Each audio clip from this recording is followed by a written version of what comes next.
Huwag maging mapanghusga. Sa Mateo chapter 7 verse 1 to 2, huwag kayong humatol upang huwag kayong hatulan, sapagkat sa hatol na inyong ihahatol ay hahatulan din kayo, at sa panukat na inyong ipinasusukat ay susukatin din naman kayo. Itinuturo ni Jesus Christ na hindi tayo dapat maging mapanghusga sa kapwa. Madalas, nakikita natin ang pagkakamali ng iba, ngunit hindi natin napapansin ang sarili nating pagkukulang. Hindi ibig sabihin nito na hindi na natin maaaring kilalanin ang tama at mali.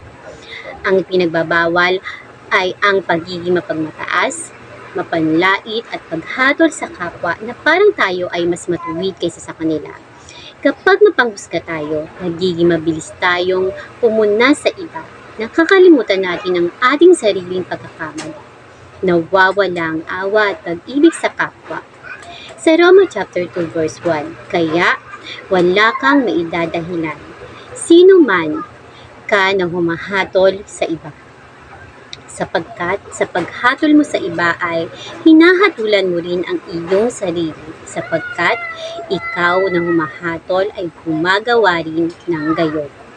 Bago natin husgahan ng iba, suriin muna natin ang ating sarili. Ang isang tunay na tagasunod ng Diyos ay nagpapakita ng pag-ibig, awa at pag-unawa sa kapwa, kaysa pagiging mapanghusga.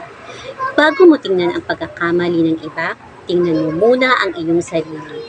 Ang Diyos ay tumatawag sa atin na magmahal, hindi manghusga.